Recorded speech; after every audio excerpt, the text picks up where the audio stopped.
Olá, bom dia. Gostaria de fazer um comentário em Salmo 23, né? Salmo, o livro dos cânticos, dos hinos, né? 23 é o número dele, não chamamos de capítulo, mas de número, né? Salmo número 23. E vamos lendo e explicando aqui. O Senhor é meu pastor e nada me faltará. Não está muito alinhado com o original. O original diz que o Senhor é meu pastor e de nada tenho falta. Davi, até no versículo 4, do 1 ao 4, ele aqui faz uma narrativa a respeito da segurança da ovelha, né, em relação ao pastor. Aqui ele está falando literalmente de ovelha. Depois ele faz uma comparação do homem que confia em Deus a essa ovelha. O Senhor é meu pastor e de nada tenho falta. Ou seja, a ovelha, então, de nada ela tem falta quando ela tem um pastor de verdade, né? Deitar-me faz em verdes pastos, guia-me mansamente a águas tranquilas. O pastor, ele se encarrega de colocar a ovelha em pastos verdejantes, para que ela não sofra nenhum tipo de necessidade com relação à sua alimentação e também a águas, né? Sempre esse pasto terá ribeiros, terão águas cristalinas, das melhores possíveis, para que a ovelha não passe necessidade. E o versículo 3, refrigera minha alma. O que é refrigerar a alma? É deixar a alma tranquila, a alma sem sofrer os medos, né, que uma ovelha sem pastor poderia sofrer, com a presença de cobras, de lobos e de outros tipos de animais, ursos, que poderiam oferecer-lhe perigo. Estando o pastor ali em volta, né, lembremos aí de Davi, que o próprio salmo é dele, que diz que ele já matou leão, já matou urso, né, protegendo as suas ovelhas, o seu rebanho. Então, fazendo isso, o pastor de verdade, ele dá a sua vida pela ovelha. Ainda que eu andasse pelo vale da sombra da morte, não temeria mal algum, porque tu estás comigo, a tua vara e o teu cajado me consolam. Se tem o termo cajado, ele ainda fala de ovelhas físicas. Então, ainda que eu andasse pelo vale da sombra da morte, o que seria isso?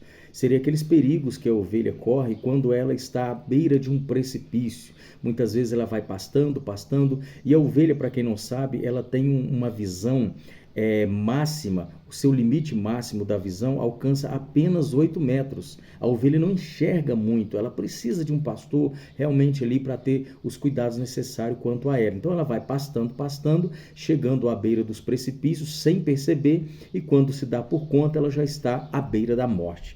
E o pastor, se ele está atento, ele vai lá com o seu cajado, aquela pontinha curvada do cajado, puxa a ovelha para trás, livrando-a do perigo. Então a ovelha, quando tem um pastor de verdade por perto, ela então vai viver tranquilamente, ainda que ela andasse pelo vale da sombra da morte, não teria medo, porque o pastor estaria ali, né, para livrar ela dos perigos constantes. Aí você pode fazer uma analogia à vida de um homem com relação à segurança em Deus, aos seus perigos, né, constantes da vida. Que confiando em Deus, se Deus está por perto, a pessoa então não corre esses perigos reais. Preparas uma mesa perante mim na presença dos meus inimigos, unge a minha cabeça com óleo e o meu cálice transborda. O que é preparar uma mesa perante mim na presença dos meus inimigos?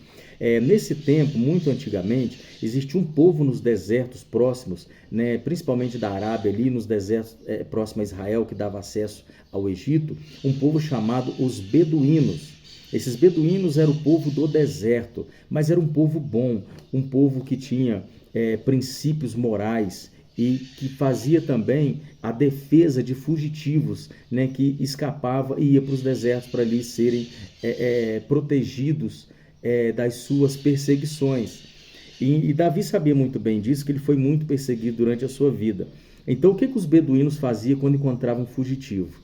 Ele pegava esse homem, trocava suas roupas que estavam sujas, eles preparavam uma mesa no deserto para alimentar o homem que estava com fome, deixava depois da alimentação ele dormir e descansar em segurança, e todos os beduínos ali ficavam em volta desse homem, protegendo durante o tempo que ele estava comendo e depois durante o tempo que ele estava dormindo e descansando. Acordando, os beduínos então ungiam a sua cabeça com óleo, que eles faziam uma menção de honra a essa pessoa que estava sendo protegida por eles.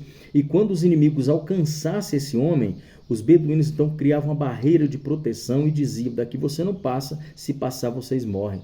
Então garantia a segurança desse fugitivo. Não queria saber o motivo que ele estava fugindo. Encontrou o beduíno, encontrava graça naquela hora. Então era disso que Davi estava falando, né? Certamente que a bondade e a misericórdia me seguirão todos os dias da minha vida e habitarei na casa do Senhor por longos dias. A bondade e a misericórdia. Quando ele une as palavras bondade e misericórdia, do que ele estava falando? A misericórdia, na verdade, são duas palavras gregas unindo e formando uma só, que quer dizer a miséria do homem se unindo ao coração de Deus. Acorde no grego é coração. Então é quando o homem consegue expor as suas misérias, alcançando o coração de Deus. Então manifesta a bondade do Senhor. O que é a bondade? É o perdão.